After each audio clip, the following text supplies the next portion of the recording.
done this at both Star East and Star West, and it's a real honor to be able to come and share this with everybody today.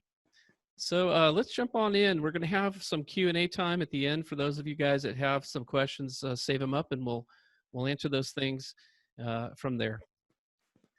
So as Jess said, my name is Greg Paskal. I have been working in automation, no kidding, for over 35 years now. I wrote some of my first automation code on Apple IIs, writing software in assembly language and for satellite systems. And I've got a chance to kind of see this field evolve over times and using various tools along the way. I just like when it comes to automation, I think I really have a passion for testing. And I work with some great folks here at Ramsey Solutions. We have an amazing QA team of 26, 27 of us now. And we love to just keep pushing the limits of what does it mean to be excellent in the craft of testing. So put this talk together was the idea was to capture some of those things that seem to help us move in success as a team. And of course, we're always growing and learning as well along the way. So I hope you pick up some tips here that could really help you and your team and individually as test engineers and as automation engineers. So my story kind of starts back in 1984. I was working for this huge aerospace company in California called Hughes Aircraft Company, started by Howard Hughes himself, believe it or not. And I hired into this company as a clerk, and my job was really just keeping an eye on documentation and making sure that our engineers and our scientists and other folks had access to that, to those resources. This is also the place where I found my very first defect, and it was no small defect. Our team, our product development team, had a bug on their hands, and this bug cost us about $1 million every time it showed up. Very expensive. It was related to a component we were building for a satellite. If you could, this thing was about the size of a box of toothpaste, and they took over a year to build each one. A very detailed work. It actually built two. One would go in the satellite itself and get launched into outer space, and one would stay in a lab, but a lab that I worked in called a life test lab. Well, I was getting my blueprints and stuff together, and I was going to go visit our clean room one day.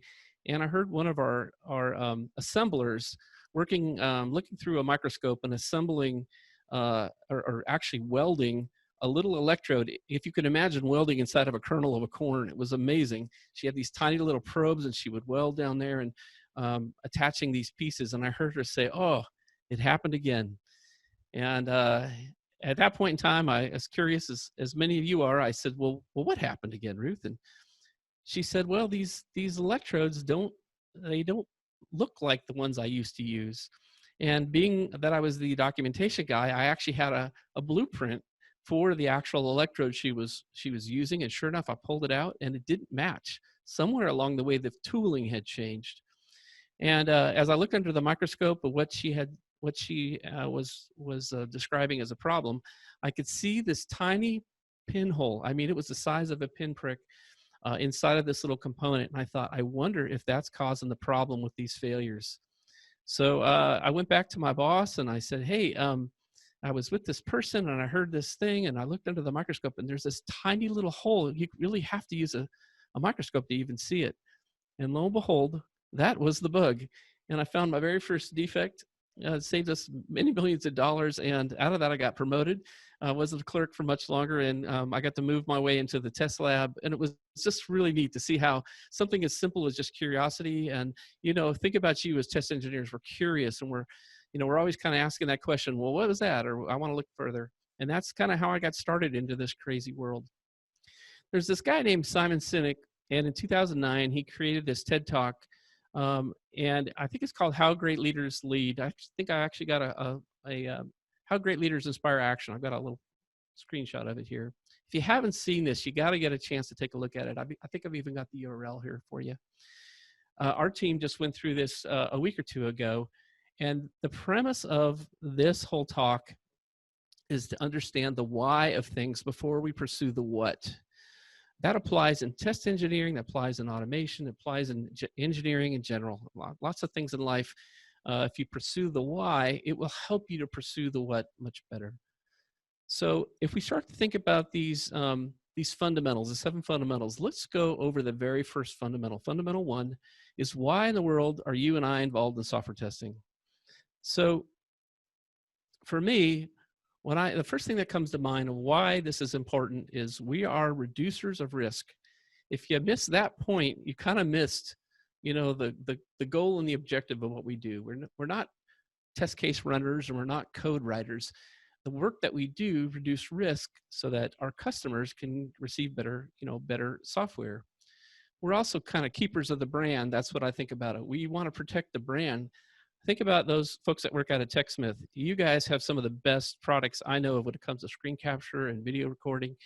And you have put a lot of investment in building great tools there. So if you release your next product and people buy it, they expect it to be of that level of quality. That's the brand. Your brand represents well. So as a member of that test team there, you want to deliver well on the brand. So you think about, hey, is this match up to Snagit? Does this match up to Camtasia? Is this of the quality of what other customers would expect from our next product, especially as you're releasing something new? You know how it can kind of start with those rough edges.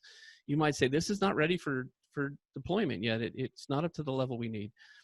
Folks that really protect their brand, or if you think about Coca-Cola or Kleenex or Honda or some of these kind of companies, they really consider, like, our customer has this expectation that this is what's going to get delivered is going to be a quality product. So part of that why is that we ensure the expectation of the customers is on target. All right, I'm going to do a quick little reset here. So let's keep moving forward.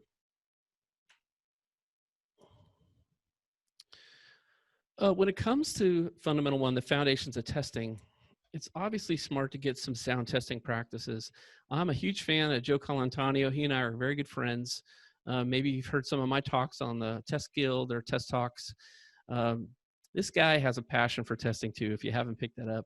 I've included a few of his links here. He's always working on something new. The STAR conference is fantastic. As you know, Jess and I have both been there. We've spoken at these conferences there. To me, they're like the CES show of testing. This is you're going to get some really amazing speakers there. You're going to have a great opportunity to meet people. Just had a great talk with Lee Copeland a couple weeks ago, and these sort of folks.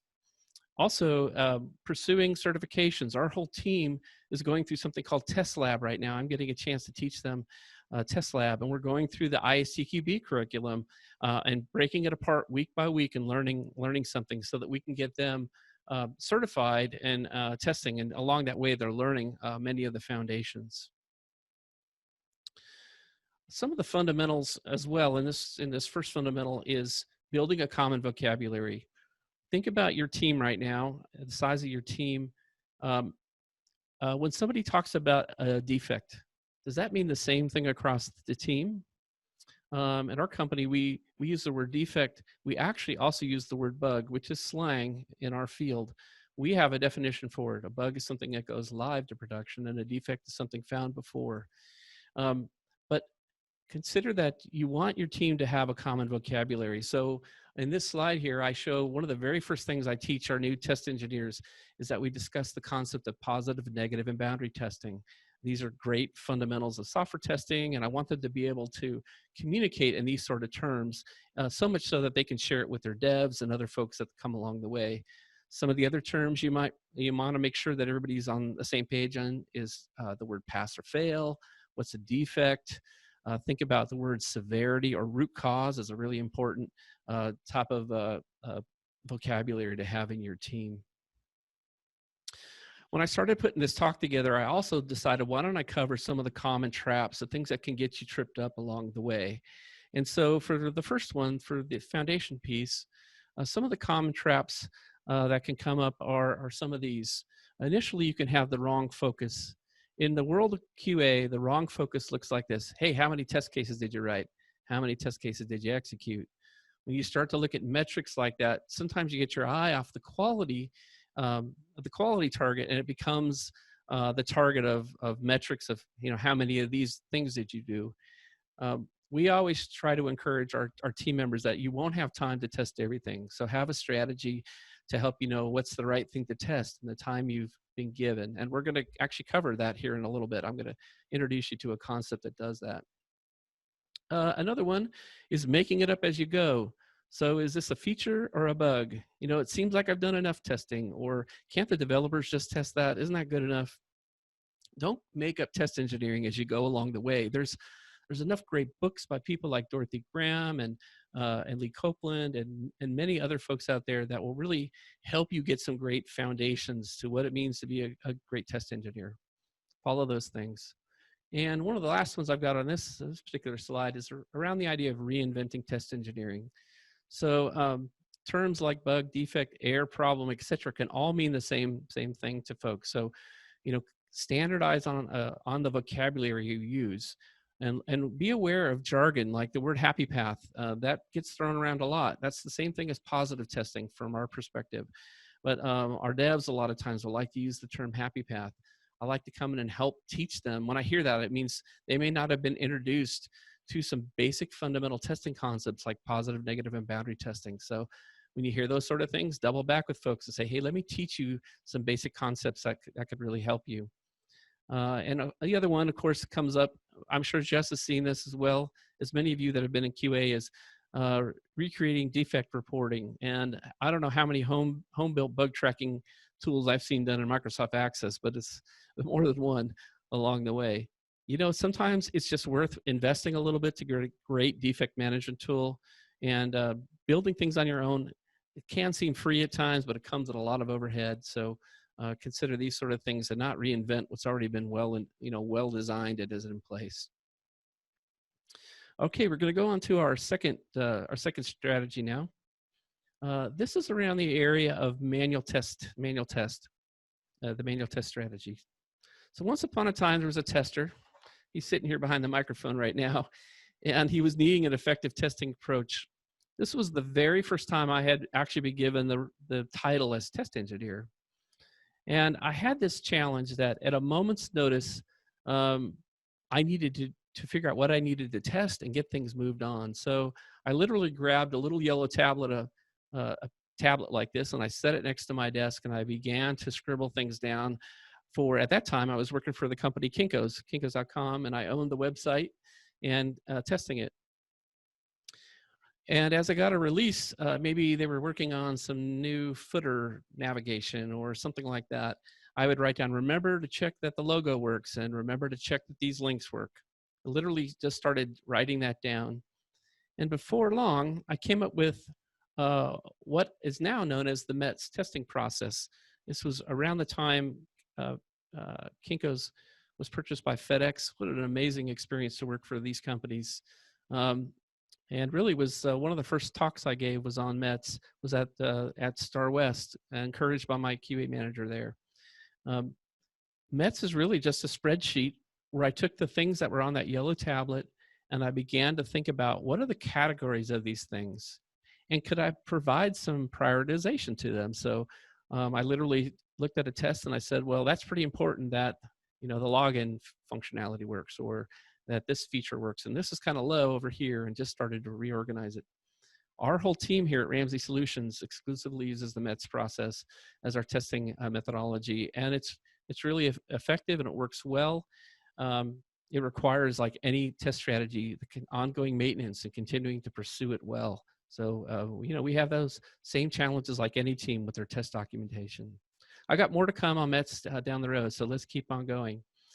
When you think about your manual test strategy, no matter what tool you use, consider this. Take your test cases and decide to provide some prioritization to them. So is this test case critical? Is it high, medium, or low? Just use those 4 categories, and I think you'll get a good baseline of buckets of types of tests that you have. It'll help you to know what to pursue when you don't have a lot of time. Again, we use METS for this, and it's pretty nimble, and it does this well for us. So if I applied a prioritization to this minivan example here, let's just say you and I were testing the tires. That's the thing that we were most interested on this van. Well, we would say the most critical thing, unless you've got a trike or something, the most critical thing is that this vehicle has 4 tires, right? The next thing might be we look at the condition, but hey, Who hasn't driven on bald tires a time or two, right? Or maybe the medium is low, or even tires that are unbalanced. It's not going to give you the best ride down the road, but hey, you can go pretty far like that. Maybe you never even get them balanced, but it's that sort of thing that we provide some sort of prioritization to the things we test. So if you think about your login functionality, you might say, hey, at the end of the day, if this person can't log in, that's a pretty critical test. And then you might have things like password reset and other things that fall in different categories of prioritization. Okay, we're going to move on to our third fundamental here, and this is the execution of your manual test strategy. So the day in the life of a test engineer for us looks something like this. I'm sharing the example here at Ramsey, how we do this. So each of our test engineers each morning, they execute their test automation. We actually now schedule that so it runs for them before they come in the morning, and they get to see the results first thing. You might check in with your development team and say, hey, what's on the radar? What are you guys building? You probably have some stand-up meetings. And then you go through this process of resolving defects that have been fixed. We would go through and execute our METs, our critical tests. That's something we try to get done on a regular rhythm. We go through at least the criticals with new changes, and we move over to mediums and highs as time allows.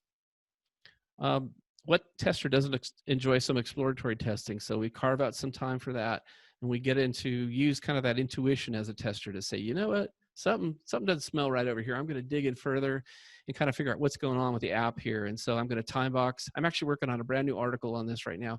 This idea that you time box, maybe an hour or half an hour or 2 hours to say, I'm going to dig into this area, and here's the goals and objectives that I'd like to learn. And I'll probably have that published in the next month or so. Going to update some documentation. Don't lose sight at this point. You've got the investment in there, so keep that documentation updated. Things like even flows of your application are great. We use a Lucid chart. You could do this with Visio, where you grab some screenshots and say, hey, this screen navigates over to here. Devs really love these things when they see the documentation, because sometimes it's the first time, other than in their head, they've actually seen the application from soup to nuts. We update our METs at this point. We update our test cases. So that's kind of our daily routine, and I'm sure your routine maybe resembles some of that. Maybe it's really different, but it's really great to put a strategy behind the way we go forward. I love to encourage ownership as well when it comes to the test strategy. So find those champions in your team, those folks that really step up and say, hey, I love this area. It could be folks that are exceptional at HTML or CSS or JavaScript experts. What about that person that's really good at mobile testing, or maybe understands Windows really well and how to really push your application in an environment?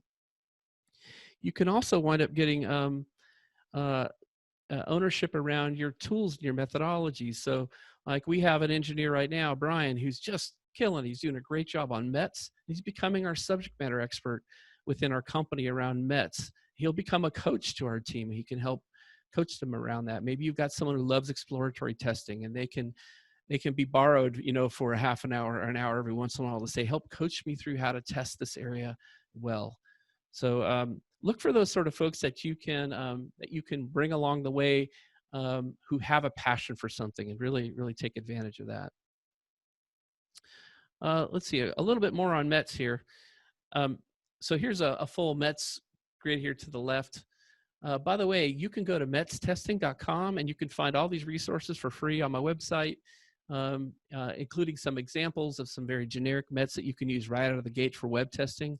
But the real cool part of it is building one specifically for your application. This tool is being used all over the world.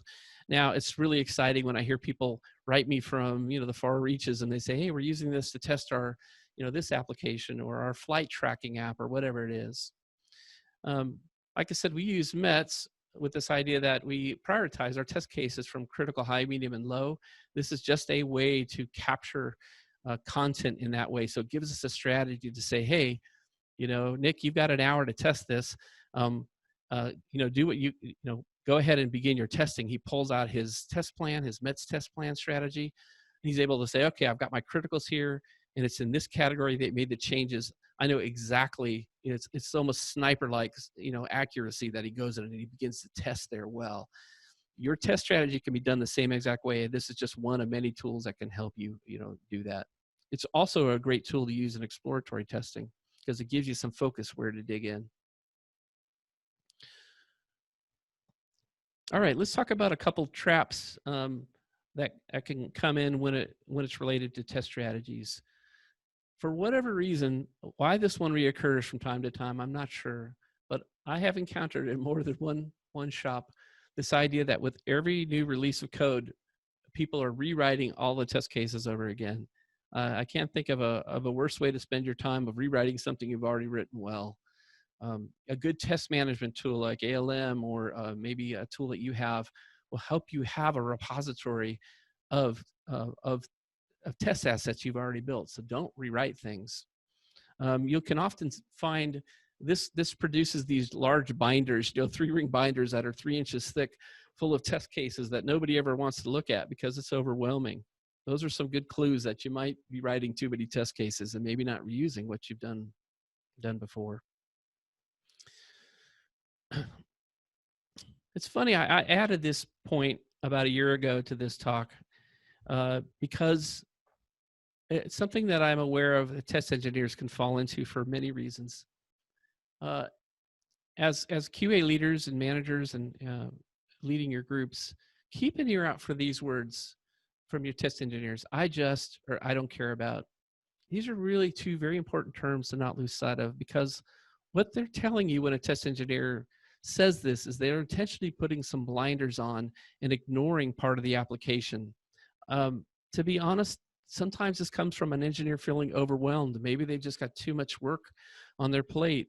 And so it would be a great time to ask, hey, how come you feel like this, and dig in a little bit, because you really don't want your engineer intentionally deciding to turn some things off so they can focus on an area. It would be better that they were able to look at the edges and outside of that app a little bit and understand things, to find where defects often lies, right at the transition points of where one part of that app meets the other. So keep an eye out for those sort of things. And it seems fair to talk about tools. I don't know really many techies that don't love tools, but there could be a trouble having a love affair with tools, especially in testing. There's always a new add-in for Chrome or some funky thing out there that everybody has to use, and it just takes us away from sound test engineering. Sometimes a tool is really cool to play with, and you get in there, and then before you know it, an hour or two's gone by, and you could really use that for, to reduce risk in your application. I got some great advice while I attended a Google conference a couple years ago. It was one of the most amazing automation conference I went to, called the GTAC conference. They don't have it anymore, but Google put this on every year. And they gave some great advice as we were buttoning up the conference. They said, look at the tools that you're using and find anything that's a duplicate of another tool. So if you think about the IDEs you might use, or maybe you're using, I don't know, another tool for API testing, and you've got 2 or 3 of those. It's going to really help you. This is how they do this at Google. They look at those tools and they assess it, and they say, this is the one we've selected. This is the one we're going to become exceptional at. And they decide to go get rid of those other tools. And that's hard, because let's face it, we can have a real love affair with tools. But better to settle on a good tool that can get the job done than to, water it down with a lot of duplication. Okay, guys, we're going to move on here to our next section. Now, if any of you have heard me on Joe Colantonio or whatever, test automation is my thing. I love it. I think about this all the time. I'm always interested in how can we do this better. So, but I think it's fair to ask the same question Simon Sinek, encouraged us towards, which is the why of test automation. Like, why do we do this all? I know if I put out a survey and asked that, all kinds of responses would get back. But I'd like to tell you some of the whys that I look at test automation for. Some of the real world whys of test automation, to me, the best one of them all is that you get consistent execution. When you run an automated test script a couple times a day, you begin to understand how it works each time. And you also begin to detect when something's not working the same way as it has. I'm going to go into that a little bit more here in a few minutes. So you're looking for your automation to produce a consistency in the way it runs, and to tell you some things. A good QA engineer pays attention when an application starts working differently, because not far from that is usually a defect, just looming in the shadows, waiting to pop up. It also is a good confidence tool for a manual tester. So it can help a manual tester. At Ramsey, the way we have sliced this up is we have automation engineers and we have manual test engineers. Those are different roles. The automation engineer builds the tools for the manual test engineers. We empower the manual test engineers with tools. So we only run those tools when we're building and debugging them. We are not responsible for executing them, because we're not the subject matter experts of the applications we're writing them for. That's the manual test engineer's role. And so we come along and build a partnership with them. So if you as a manual test engineer have automation and you run this regularly, what you can do is, as you start to execute it, you can have confidence. Hey, my application's running just the same as it was yesterday. But if you notice you got a kind of a bump along the way, that's a good sign that puts a check in the gut of a good tester. And he says, or she says, hey, something's not right. This is not running like it did the other day. Yeah, the tests are passing, but something's not right.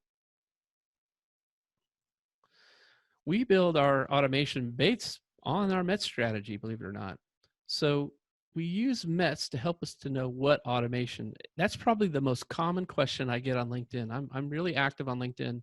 I have test engineers and automation engineers write me every single day, and they often ask this question: well, how do I know what are the right things to automate? We have a strategy for that. Whether you use METs or you use your current test management tool, if you provide prioritization to it, look at the critical test cases as the candidates, not necessarily you'll automate them all, but as candidates to be considered for automation, and go from there, and determine, now that I've identified this, is this a good automation candidate? Let your automation engineers dive in and look at that. Just because you have lots of automation doesn't mean anything's getting tested. And this is just the reality I'd like to talk about for a second. There is a real temptation from automation engineers to go and start to automate everything in sight. The reality is everything you automate, you need to maintain, and not everything is a good automation candidate. If you just see fields getting filled out and buttons getting clicked and screens flipping by, it looks impressive. But as a quality manager or as a lead on your team, it's good to ask, what is this actually testing at the end of the day? And dive in on that point, because this is hard. This is a very tempting place. This is probably where automation engineers get tripped up more than anything. And actually, quality managers as well. They can point folks to saying, we're going to automate the whole regression suite or things like that. I'm not a fan of doing that. I don't think the win is there. You wind up over automating, and you give testers a false sense that the automation is, it's going to find all these things that, let's face it, your eyes and your brain are going to always far exceed what an automated script can do. I really believe that. Even as long as I've been doing it, I've heard all the sales pitch. I've never seen that any of those things, pan out to be better than a brain and a set of eyes. When it comes to your methodology, of course, you need to select the language you're going to develop in. All of our automation engineers are exclusively on Mac. That's by intent. We don't mix that up. We follow the model that Google encouraged us towards, which is find one good tool set and use it well. So as we just rolled in a new automation engineer interested in who's been on Windows, and the discussion was, you're going to need to switch to Mac. That's just the way it is for us to do it. Now, it doesn't mean that you can't do the same things with Windows. This is just the path that we've chose to do, so we stick with it. And it helps us to support our other engineers that come up and they need some assistance. Now we can follow the same process we're using, and we don't have to switch over to Windows mode or Linux mode or whatever. Choose the language you're going to work in. So we use Ruby primarily. I'd stay away from compiled languages. I still don't know a good compelling reason to use a compiled language for a test automation, unless you just like the overhead and like that time of compiling your code ahead of time. I would stick with something that's more of a scripting language. Of course, also you're going to need to determine the browser and the devices. Here again, probably not a surprise, but I have some strong feelings around this. We automate specifically for Chrome. We can kick up our test in Firefox, but we don't pay an enormous amount of focus on that because what we generally find in Chrome is going to show up in other browsers. There are many beliefs on this. Some people will try to chase after every browser. From my experience at this point in time, it's worth focusing on one primary browser. Pick your flavor and automate that well. You're not going to lose sight of the app together because you still have a manual test engineer using tools maybe like Browser Stack or something where they're getting a broader scope. But those tools were designed for that purpose. So pick a browser. We use Chrome. It's worked out really successful. We continue to find defects all the time using this browser. It gives us the insights we need. And of course, whatever other devices you're going to use, whether that be mobile-based or web-based or whatever. All right, let's see. I think I already covered some of this stuff.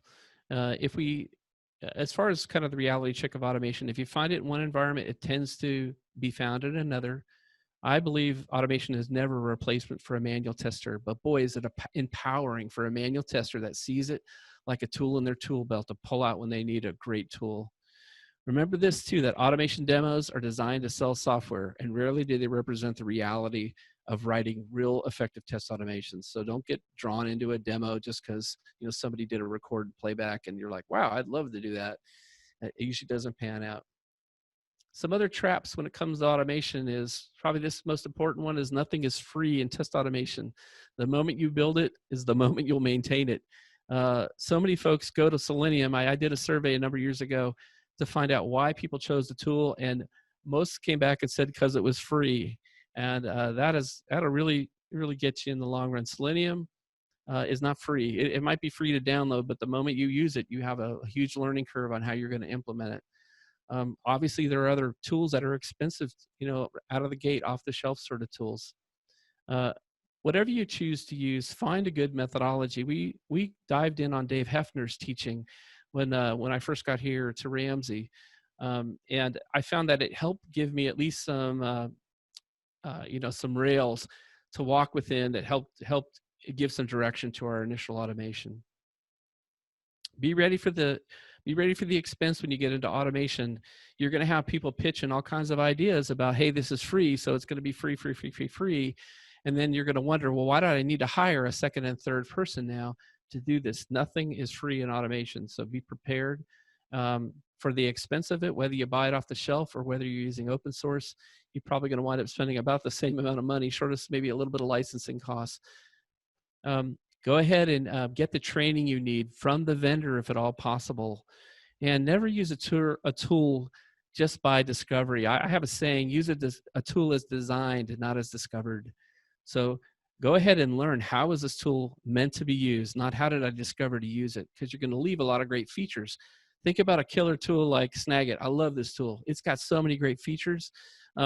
Imagine the person that never gets to explore some of the great features that are just one click away for them, but all they know how to do is maybe crop or something like that, and you're like, this tool has some amazing capabilities for annotations and other things that they miss. So you work with tools like that right now. Folks don't get all the benefit from, and automation tool can fall into the same exact thing. Okay, I'm going to move over here to our next step, which is again around automation and building it. So focus on building your automation. Focus on those critical tests first. Use something like METS or your test case management tool, and look at those critical tests. Maybe pick 4 or 5 of them to start off with that are a good candidate, and go ahead and build those guys out. Your test cases might look like some of these examples, but for us, when we build out our MET strategy, we always document the critical and high tests. We write those out in long form, just like any test case, so that they can be referenced not only by the manual test engineers, but they become the script that we build the automation from. We won't even build the automation if you don't have a manual test script.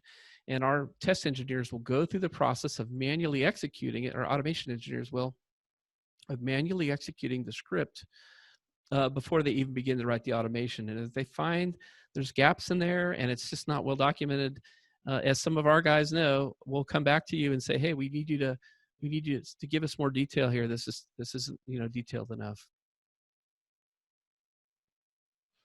I had a great QA manager when I worked for a company called JCPenney Company. He taught me this concept of the N-curve effect. So I wanted to throw this in here. The N-curve effect is really helpful to set an expectation, especially for quality managers, but also probably for most automation engineers. Uh, he taught me this idea that I'm going to see if I can use my mouse here on the screen to show you guys. So what he taught me, if you look at this blue line here, is when you build out your initial automated test cases, if this line here represents one test case, it's hard work getting that first test case to run. It might take you a couple weeks before you get even the basics of a test case running end to end. That's very normal. It's a very normal process because you're learning the tool set, you're learning a methodology, you're learning the application. So I put this out there to set the expectation, to be prepared if you're starting off new in automation, that this N curve is going to happen. And as you begin to build the second one, you might peak here, and eventually you're going to get to the point where it becomes easier and easier. And Nick and Kevin know this, the guys that work on our team. They see, like, once we get over the hump of building something new, at some point it becomes much easier to add the next test cases. You'll find that same thing as well. I've also added this pink line here because maintenance follows exactly the same trend. It's actually harder usually to maintain the first time you see a script, because you basically have to kind of climb up this mountain and say, what was this person thinking? Oh, I got it. They're using Dave Hefner's approach, and he uses a page object model, and blah, blah, blah. And we climb up it, we begin to understand it, and then it gets easier down the road. So some really helpful tips on you about this N-curve effect. It's real important to build automation that's maintainable. So your test assets should be managed and stored consistently somewhere. Really consistent naming conventions. So we have naming conventions for our test suites and our objects and things like that. It makes it really easy.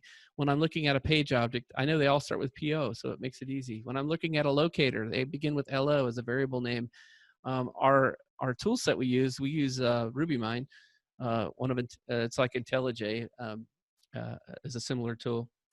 Has some pretty smart capabilities that if we begin to type LO, it'll list out all of the variables we've already identified for locators. It makes it so easy to build and maintain our automation using things like this.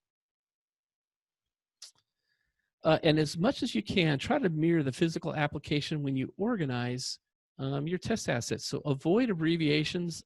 This just seems to be one of those things that slips in there. And next thing you know, people are using abbreviations that nobody else knows. Just longhand it as much as you can. Be reasonable with it and be consistent with it. Find ways to group things. And of course, make it consistent across projects. So if you've got automation for Snagit and Camtasia, there should be some similarity between those two, hopefully, so that someone who has to maintain it, it's not such a lift to get their arms around it. A few traps around this. Automated test should always be traceable back to a manual test case. Sometimes an automated test could be more complex than the thing it's testing. Do you really need an automated test to check that the Facebook link is working? I mean, there's certain things that just don't make sense to automate.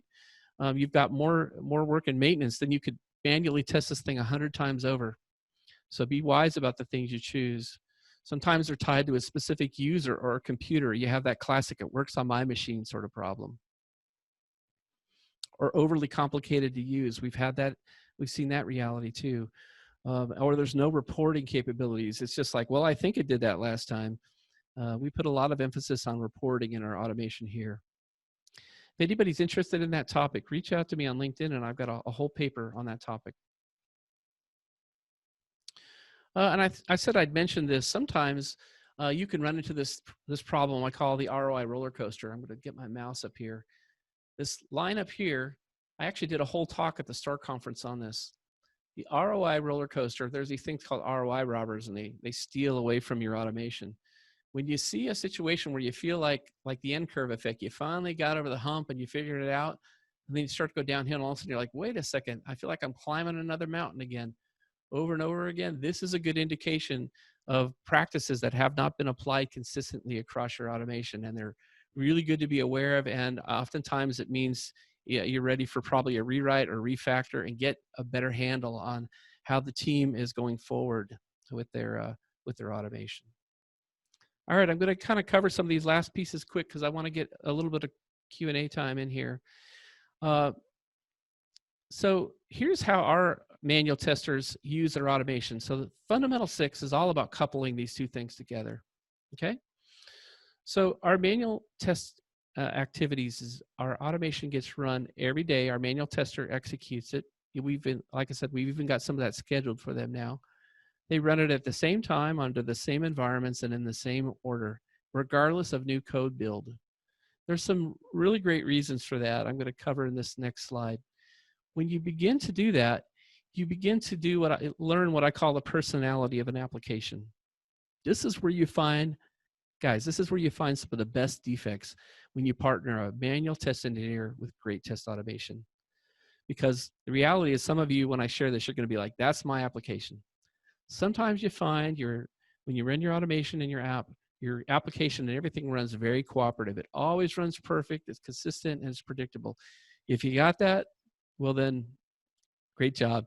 Go get yourself some lunch, because that's a hard thing to accomplish, and it can be very difficult to get there.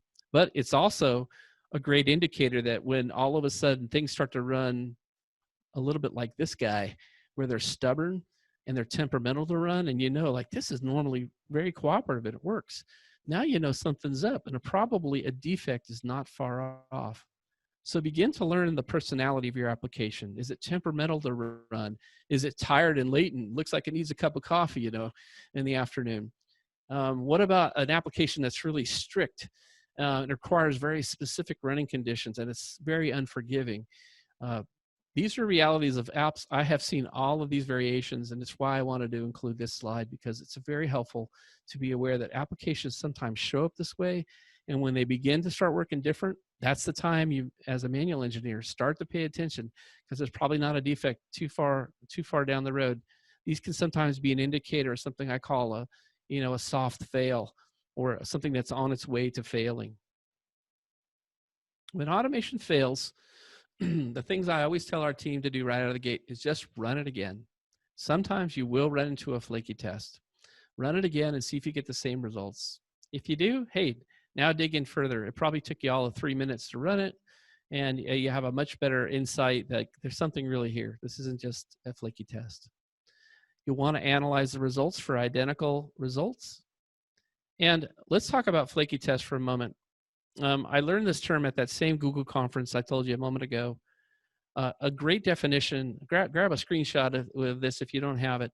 A flaky test is a test, manual or automated, producing different results when you execute it on the identical code base. Okay, that can show up manually and that can show up automated. It's good to introduce this terminology, flaky test, into your organization so that they know to identify, there's some definition for it when you see this thing. Anyway, it's helpful. Some common traps that happen when manual testers use automation is, it's awful, but sometimes we require manual testers to become command line experts. I think that's dumb. I'll just call it what it is. Your manual test engineers, unless you're really a Linux or a Unix guru, doing a lot of things from the command line, unless you really love it, should be something you don't require your test engineers to do. If they really just love doing that, that's fine, but it's intimidating for a lot of people. And look, we're in 2020 already. It's time to move on from that. There's some great GUIs out there that make this a lot easier to do. They're executing the automation on their local machine. That's not a good idea. This produces this classic problem of, it worked on my machine. Go ahead and invest in a virtual environment. We use 7 VMs here at Ramsey. We have 4 of them designated just for our manual test engineers, and they log in with remote desktop. They kick things off through a GUI, and it makes it really approachable and easy for them to use. It's a good idea to disable browser updates, because tools like Selenium are really particular when the browser updates and the browser driver, the web driver, doesn't line up, the automation doesn't work. So if you own the automation, go ahead and find a way to disable the browser updates, and you determine when it's the right time to update the browser. Don't let Google determine that for you. Okay, let's get into our last section here, and then we're going to have some Q&A time. One of my last fundamentals is around building important partnerships. This is kind of the secret sauce for me, to be honest. I have found this to be so helpful at multiple companies. Uh, we work very hard to build trusting partnerships with folks, particularly in IT and other areas. So some of the partnerships I really like to try to work on is, of course, between the quality assurance engineer and the automation engineer. Those two folks should see each other as a partner to their success. Um, I'm really fortunate. I work with some great automation guys here, Kevin and Nick, and we talk about this probably every week, that our customers are our manual test engineers. We want to serve them well, and we're here to be their advocate and see how we can help and guide them. Sometimes they might want to automate something, and we were able to look at it and determine this wouldn't be a good candidate for this reason. So instead of automating everything, we try to help bring them along, so we give them the right tools so they just don't have a bunch of noise on their radar. Building those partnerships between QA, automation, and development engineers is exceptional, because this is the time when you find something like, remember the personality, something's not working right, that you can bring Dev in and you say, hey guys, come over here and check this out. This doesn't normally work like this. And all of a sudden they're able to pick out, oh, you know what? We just rolled in that new API. Maybe we've got a memory leak out there or something like that. The things that they have inside in that you very quickly could get ramped up in, because you've taken time to grab lunch with this person, grab a coffee, and you begin to build some trust there. That's an incredible partnership to build. Adding in your operation folks can be great. I remember we had a real defect in this space here at Ramsey at one point in time. The automation looked like it was working flaky. It would run and then it would fail, and it would run and it would fail. And our ops folks were right down the way, and we brought them in. We set up a working session with them, and lo and behold, we found we had a load balancer issue. Something, I'm not sure a QA engineer is going to know how to troubleshoot that. And within an hour's worth of time, we were able to surface that issue and get it resolved. It was fantastic. So these partnerships are just invaluable. So keep partnerships healthy. They're going to lead you to new testing opportunities and new automation opportunities. I think I've got a link down here. I even wrote a whole article on Tech Beacon just on how to build great partnerships that matter. So if you're looking for something, a resource out there, this could be really helpful for you. Okay, we're getting close here to wrapping up. Some of the traps on this partnership area is QA. Please don't try to become the software police. Nobody likes that. You know, if you were a dev and you were building this piece of code, that's your baby, man. You put the time and you put the work into it, and the last thing you need is someone coming by and saying, hey, look at this thing. This really sucks, or this doesn't work good. Nobody likes to hear that. You know, be gentle, be strategic as you're having that conversation with them, because you want them to give you some insights of the thing they've been working on as well. And of course, try not to live up to the technologist stereotype, you know, making folks feel dumb, you know, getting into the battle of the wits to prove, you know, you're smarter than the next guy, and you're unable to translate things into layman terms. That's no good as well. There's a term I was introduced here by one of our developers. He did a talk on something called imposter syndrome. If you haven't heard this before, it's really worth doing a search on this later. Imposter syndrome is that thing that happens, maybe for one of the engineers listening, you know, when you've started a new company and they've got a product, and at that moment you think, oh my gosh, if only they knew. I have no clue about API testing, or I don't know how to use the dev tools within Chrome or whatever. As a good quality manager, you have a lot of opportunity to squash imposter syndrome and say, you know what, you can ask any question here. I don't care if it's how do I launch a browser. Of course, you know, there are fundamental things you know they're going to be able to do, but what you want to do is get them in that point where they can ask those questions that really matter. All right, guys, I think we're ready to jump into some Q&A here. I just want to do a shout out to Joe Colantonio. He's been a great partner, and some of his work, go out to joecolantonio.com if you find this helpful. And this is some great ways to reach me. I'm really easy to find on LinkedIn. I'm probably connected with a half of you already. So feel free to reach out and let's connect. There's the METS resource as well. And I got some information on my book out there, which is really a lot of whys and things around test automation. I'd love to connect with you. So at that, we're going to open it up to some Q&A time. Jess, go ahead and direct as you want to. All right, so if anybody has any question, we have a few minutes here to cover questions, probably another 3 or 4 minutes, because I know people will have meetings and other things going on. So does anybody have a question? Just unmute yourself and feel free to ask away.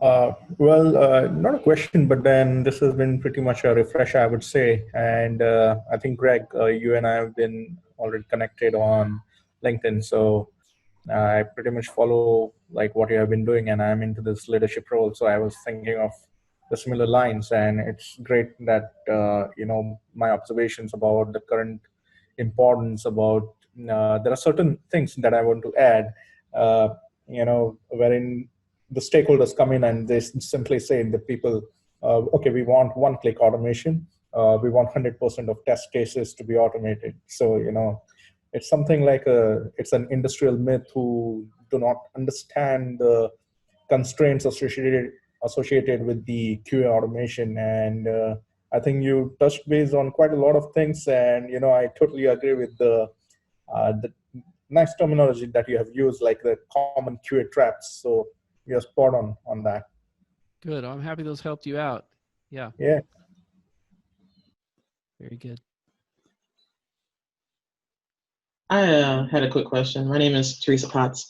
I was wondering, because I know you talked about, continuing to build relationships with people that, may be a good resource, when you do have an issue or problem that you're trying to figure out later. And I've always been one of those people that was a big proponent of that when I worked in an office. Sure. My last 2 positions, I've been working from home anyway. And then, with the pandemic, I know a lot of people are working from home. How do you see people continuing to build relationships or reaching out to people that they haven't had, in-person time with before things changed? Boy, that's a great question. I've been in the same boat. Of course, it's easier to build the relationship ahead of time, but if you've got to do it new, we leverage something like Microsoft Teams. I'm sure whether it's Zoom or whatever.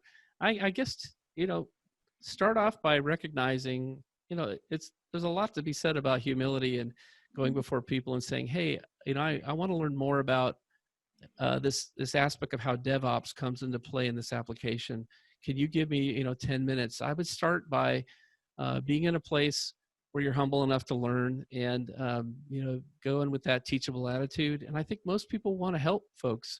And you may run into people that don't, but I've always found people are pretty receptive when I approach them from that perspective. And it's a matter of saying, look, I don't know everything. I'm doing the best I can to share with you, but you could ask me something right now about testing. I might not know it, and I'm going to just tell you that. So I would say humility is a real key to breaking that down. Thanks. Yeah, you're welcome. I guess I have another question if nobody else does. I was going to let anybody else jump in. Go ahead. And I have about a lot of your presentation, you talk about the separation of roles between automators and manual testers. Sure. I've had experience working in some startups where we don't have 2 different hats, or I guess we are wearing 2 different hats that we just put on ourselves because there aren't body doubles. Yeah. How do you see that working out? Kind of fitting in with what your presentation has, if you are the one person doing both of those things. I've been in that boat, so I can relate to it. I think it can start out okay. I think at some point you're going to realize what you're really passionate about. There's this myth out there that in order to move forward as a test engineer, you have to move into automation. And I completely disagree with that. The craft of test engineering has great potential to become exceptional at. We have some folks that are just diving in on this and really learning it. Automation is just one branch of that. It's kind of more of the dev branch of that. But you're right. For a while, you might have to wear both hats. And what I would be concerned about, what I found happens when I've been in that role long enough, is after a while, you're asked to do both things, and you can't. You have automation that needs to be maintained, and you have code that has to go out. And at some point, you're going to have to pick your poison. What am I going to do? Am I going to keep going after automation that works, but is blinding me to the obvious things my eyes can pick, or am I going to just go ahead and let that go stale and begin to manually test? So I would talk to your QA manager and say, look, at some point, I want to move more into the automation side, and maybe we need to bring in another engineer to help with this manual side. And see if you could help bring some light to the fact that those are two very different roles. What you build in automation, you will have to maintain. That's probably the place to start the conversation. And they'll realize you're right. Once you build this, if you invested 10 or 15 hours to build this script, you're probably going to spend an hour on it a month going forward, and every one you add is going to continue to grow from that point. Great question. All right. Thanks for those questions. It looks like we're at time. We got a couple minutes left. I know people will have other meetings and things to get to. So I want to tell Greg, thanks so much for this presentation. It was wonderful to hear some of the new things you've added to your what you've been learning and experiencing. And I know this is really valuable. This will be recorded, and we'll be able to share this out. If anybody has any additional questions, Greg, as he said, is on LinkedIn, and you can message him, and I'm sure he'll be happy to respond. Sounds great. Thanks for having me. It's great to chat with you all today, and look forward to connecting with you online. Thanks again. All right. Bye. Absolutely. Bye-bye now.